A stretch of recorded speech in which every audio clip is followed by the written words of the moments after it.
Good morning बच्चों। आज हम कक्षा 9वीं में भूगोल का अध्ययन करेंगे। अभी तक हम लोग अर्थशास्त्र पढ़ रहे थे। अर्थशास्त्र का पूरा अध्याय आप लोग का कंप्लीट हो गया। खाली उत्पादन कैसे होता है उसका आपको पीडीएफ भेजना है। तो आज जो क्लास होगी उसमें आपको उसका पीडीएफ मिल जाएगा। आज हम लोग भूगोल का तीसरा अध्याय अध्ययन करेंगे, भारत की जलवायु। भारत की जलवायु के बारे में इसमें दिया है। पहले उसके बारे में अध्ययन करने से पहले हम लोग जलवायु किसे कहते हैं इसको जान लेते हैं। आप लोग कक्षा 5वीं से पढ़ते आ रहे हैं कि जलवायु क्या है, मौसम क्या है। जलवायु किसे कहते हैं? जलवायु जो वायुमंडल की दीर्घकालीन अवस्था होती है, दीर्घकालीन अवस्थाओं को ही हम जलवायु कहते हैं। अब ये दीर्घकालीन अवस्थाएं क्या होती है कि जो मौसमी परिवर्तन तो लगातार होते रहते हैं, किंतु उस क्षेत्र की जलवायु लगभग 30 वर्ष तक का वैसी की वैसी ही रहती है। जहाँ पर अत्यधिक ठंड पड़ रहा है, जहाँ पर अत्यधिक गर्मी पड़ रही है, जहाँ पर बरसात हो रहा है, तो वो वातावरण जलवायु के अनुसार से, मौसम के हिसाब से वो परिवर्तन होते रहते हैं, किंतु उसमें थोड़ा सा ऊंच नीच होते रहता है। किंतु ये जो मौसम रहता है वो दीर्घकालीन रहता है, लगभग 30 वर्षों तक का। तो ऐसी स्थिति में हम उसको जलवायु कहते हैं। और मौसम क्या होता है? मौसम लगातार जो वायुमंडल की जो अल्पकालीन अवस्थाएं होती हैं वो उसमें लगातार परिवर्तन होते रहता है। जैसे उदाहरण के लिए बता दूं मैं कि जैसे सुबह धूप निकली है, थोड़ा देर के बाद बादल आ गया, फिर पानी बरस गया, फिर धूप निकल गया, ये ठंडी हवाएं चलने लग गई।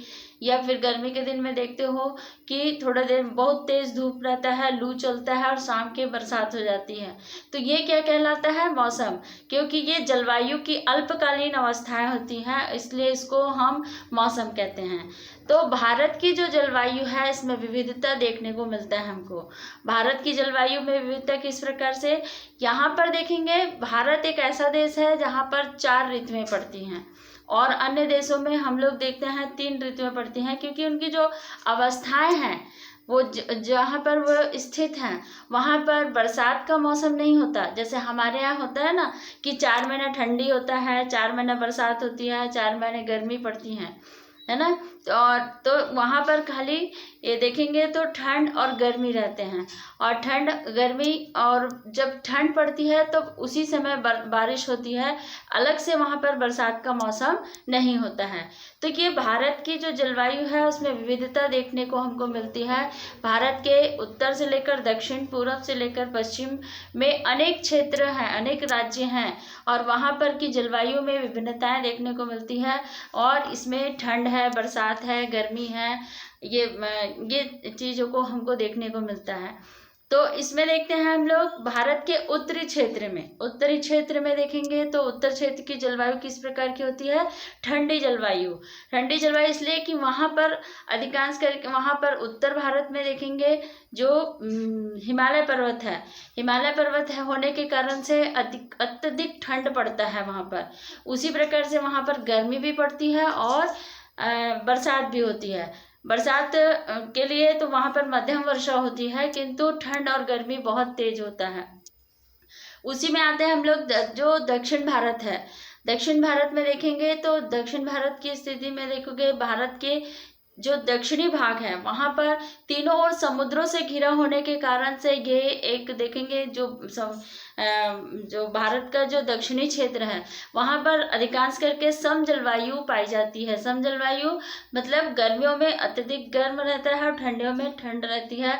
और ठंड में भी देखेंगे वहाँ पर समुद्री किनारा होने के कारण से उतनी अधिक ठंड नहीं पड़ती, और ना ही उसमें वहाँ पर अधिक गर्मी पड़ती है। इसलिए इसको सम जलवायु वाला क्षेत्र कहते हैं हम लोग, कि ठंडी में कम ठंड पड़ता है और गर्मी में कम गर्मी पड़ती है।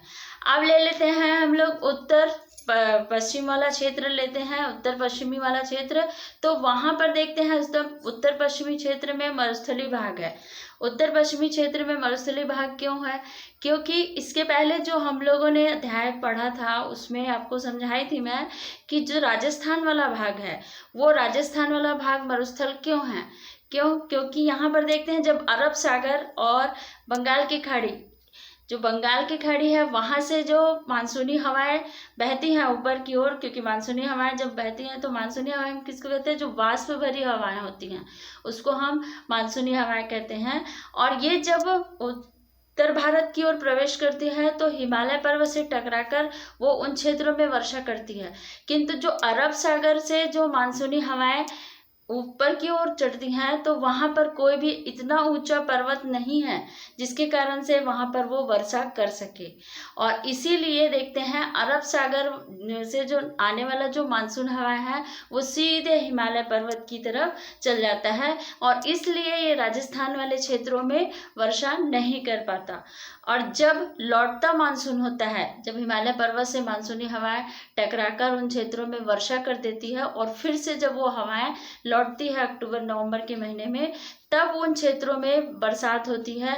लगभग यहाँ पर देखेंगे साल भर में, जैसे पश्चिम पंजाब वाला क्षेत्र है, पश्चिमी राजस्थान वाला क्षेत्र है, उन क्षेत्रों में लगभग 10 से 15 सेंटीमीटर के लगभग साल भर में वर्षा होती है। इसलिए उन क्षेत्रों में क्या है, मरुस्थलीय भाग है। अब हम देखते हैं भारत का उत्तर पूर्वी क्षेत्र या पूर्वी क्षेत्र। वहाँ पर देखते हैं जो मासिमराम है, चेरापूंजी वाला क्षेत्र है। वहाँ पर देखेंगे तो वहाँ पर विश्व का ही नहीं, देश का ही नहीं बल्कि पूरे विश्व का सबसे अधिक वर्षा वाला देश कहलाता है भारत। और भारत के कौन से क्षेत्र में यहाँ पर वर्षा होती है, चेरापूंजी का जो मासिमराम वाला क्षेत्र है वहाँ पर बहुत अधिक वर्षा होती है।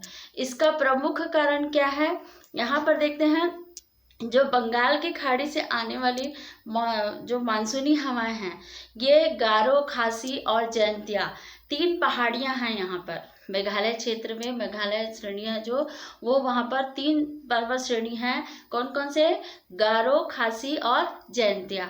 ये 3 पहाड़ी कुप्पी नुमा के रूप में हैं। जब मानसूनी हवाएं वहाँ से बंगाल की खाड़ी से ऊपर की ओर उठती हैं तो इन पहाड़ियों में जाकर फंस जाती हैं और फंसने के बाद वहाँ पर बहुत अधिक वर्षा होता है।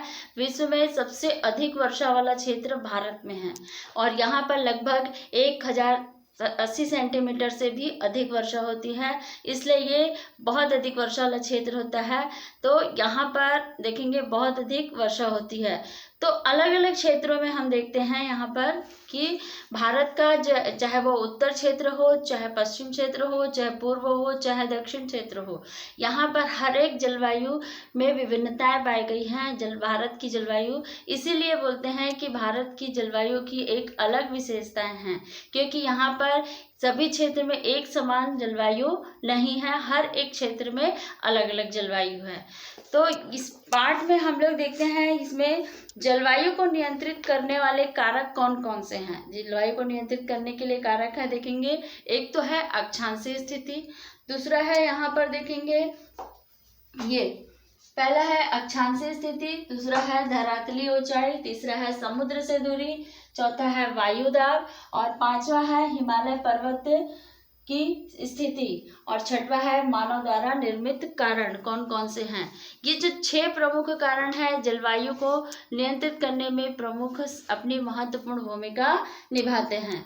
तो अक्षांशीय स्थिति किस प्रकार से यहाँ पर जलवायु को नियंत्रित करती है, तो भूमध्य रेखा एक ऐसी मतलब रेखा है जो सूर्य की किरणें यहाँ पर धरातल पर लंबवत पड़ती हैं। जैसे ये देखोगे आपके ये जो पुस्तक में जो चित्र दिया हुआ है वो हमेशा हम लोग बोलते हैं कि क्योंकि पृथ्वी गोल है और पृथ्वी गोल होने के कारण से जब सूर्य की किरणें पृथ्वी पर जब पड़ती हैं तो हर एक क्षेत्र में एक समान नहीं पड़ता, बल्कि जो उसका केंद्र होता है बीचों बीच वहाँ पर सूर्य की किरणें लंबवत पड़ती हैं।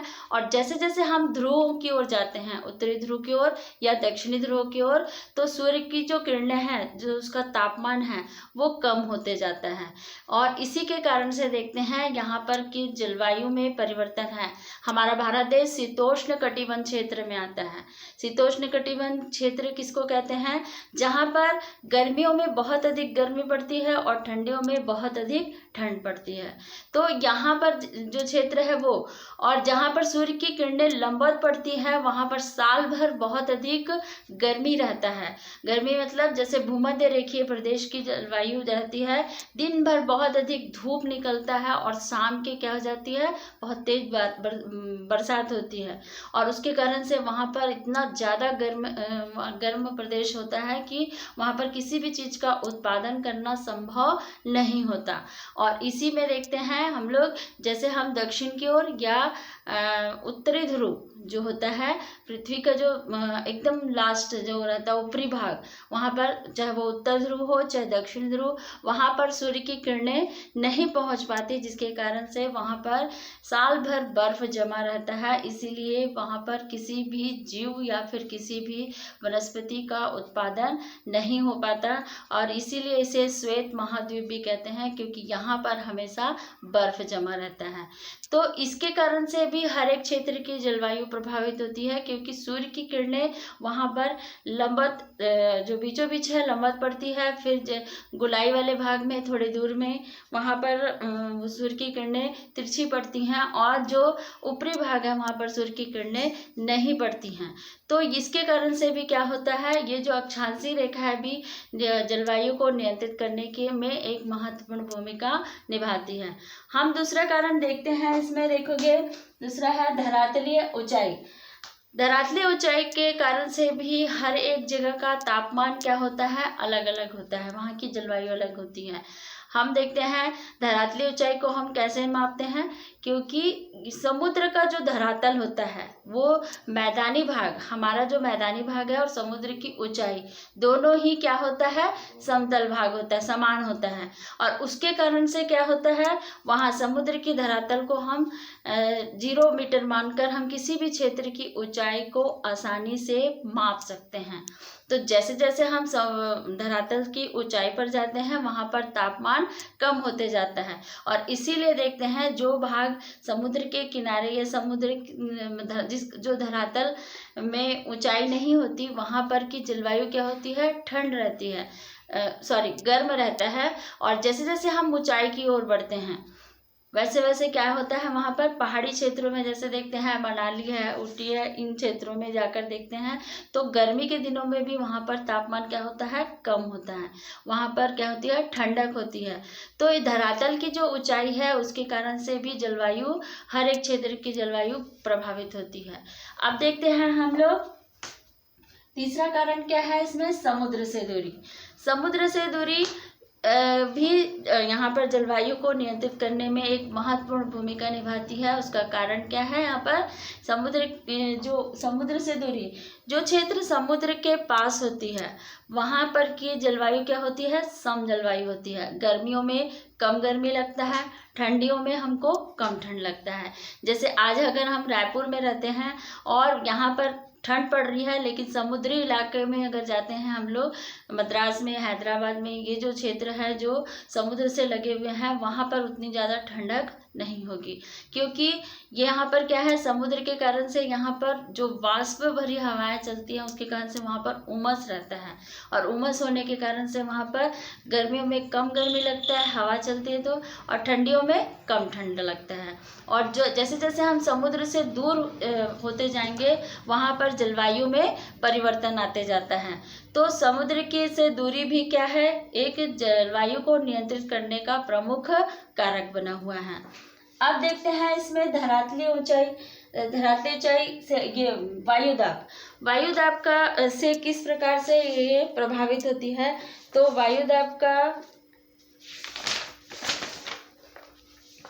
इसमें वायुदाब में देखेंगे, वायुदाब को में एक प्रकार से देखोगे जो वायुदाब के संबंध में तापमान के साथ, यहाँ पर तापमान के साथ का संबंध होता है, वायु दाब का संबंध तापमान से होता है।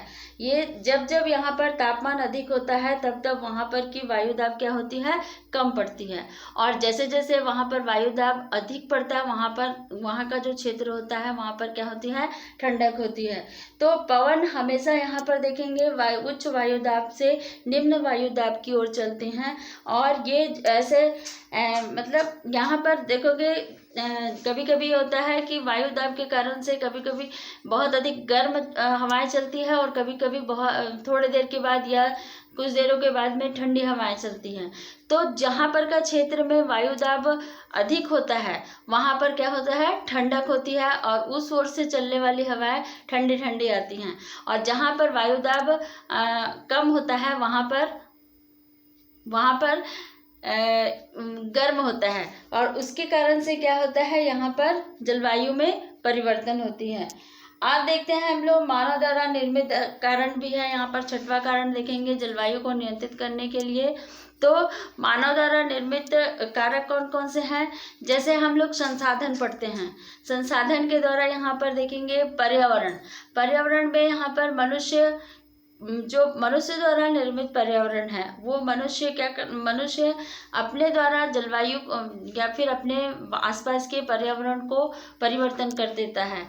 और उसके कारण से कई सारे ऐसे मतलब वातावरण में जो बदलाव आते हैं वो जैसे देखोगे यहाँ पर जब बहुत अधिक जंगल है उसको काट कर मैदानी क्षेत्र बना दिए, वहाँ पर उद्योग धंधे विकसित कर दिए, तो वहाँ की जलवायु अलग से परिवर्तन हो जाती है। क्योंकि जो जंगली भाग होता है जहाँ पर पेड़ पौधे बहुत अधिक मात्रा में पाए जाते हैं वहाँ पर तो एक चीज़ तो है, वहाँ का पर्यावरण, वहाँ की जो हवाएं हैं वो बहुत अधिक शुद्ध रहेंगी और जहाँ वहाँ पर अधिक वर्षा होगा ये चीज़। लेकिन जैसे ही वहाँ पर का जंगल कटता है वहाँ पर ये चीज़ों में और उस पहले की अभी की जलवायु में और बाद के जलवायु में परिवर्तन आता है।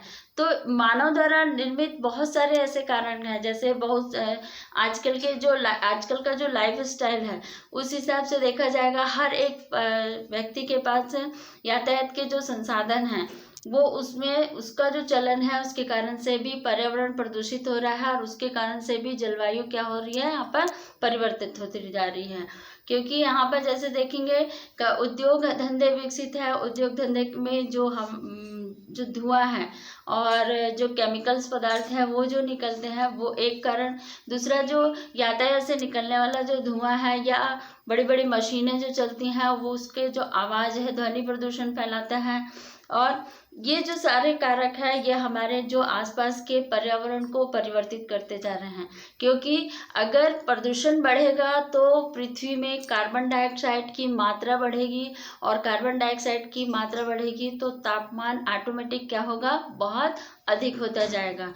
इसीलिए आजकल क्या हो रहा है, हमारे यहाँ जो जलवायु निश्चित है उससे भी अलग अलग प्रकार से यहाँ पर मौसम होता है। जैसे ठंड के दिनों में उतने जल्दी ठंड नहीं पड़ती और गर्मी के दिनों में बहुत अधिक गर्मी रहता है, बरसात में उतना बरसात नहीं, समय पर बरसात नहीं होती है।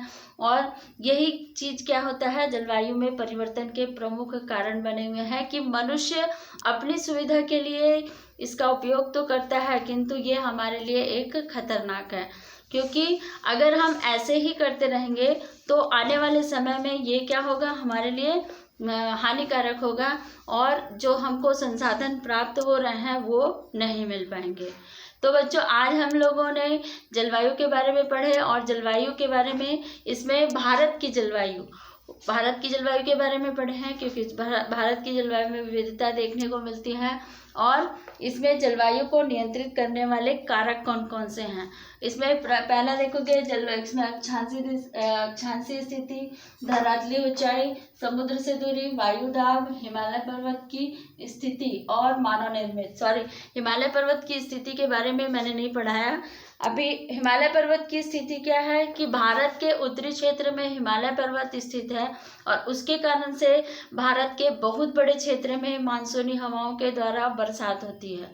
और उसके कारण से यहाँ पर जो किसान लोग हैं वो मई जून के महीने से ही क्या करते हैं, खेती करना प्रारंभ करते हैं और अनाज का उत्पादन करते हैं। अगर हिमालय पर्वत नहीं होता तो आज हमारे यहाँ मानसूनी हवाओं के द्वारा बरसात नहीं होती। तो ये भी एक कारण है कि भारत की जलवायु को प्रभावित करता है हिमालय पर्वत, कि यहाँ पर एक बरसात का भी मौसम है, नहीं तो अन्य देशों के समान, क्योंकि हिमालय पर्वत जहाँ पर स्थित है वहाँ पर हमको बहुत सारे फायदे मिलते हैं। हिमालय पर्वत स्थित होने के कारण से वहाँ पर हमको देखोगे बरसात तो होती है, किंतु जो उत्तर से आने वाली बर्फीली हवाएं हैं उससे भी हमारी रक्षा होती है। नहीं तो अगर हिमालय पर्वत नहीं होता तो आज हमारा भारत देश भी क्या रहता है, पूरी तरह ठंडक रहता है, गर्मी में भी हम लोग ठंड का एहसास करते। तो हिमालय पर्वत भी क्या है, भारत की जलवायु को नियंत्रित करने के लिए एक महत्वपूर्ण भूमिका निभाती हैं। तो ये जो 6 कारक हैं ये भारत की जलवायु को नियंत्रित करते हैं। अक्षांशीय रेखाएं हैं, समुद्र से दूरी है, धरातल की ऊंचाई है, हिमालय पर्वत की स्थिति है, या मनुष्य के द्वारा जो प्रमुख किया हुआ कारण है वो, ये सारी चीज़ें क्या करती हैं, जलवायु को प्रभावित करती हैं। आज हम लोग भाग 1 पढ़े हैं, आने वाले समय में हम लोग इसका अगला जो है पैराग्राफ जलवायु के मौसम के बारे में अध्ययन करेंगे। तो आप लोग इसको अच्छे से अध्ययन करोगे ताकि आपको अच्छे से जानकारी मिल सके। ठीक है, थैंक यू।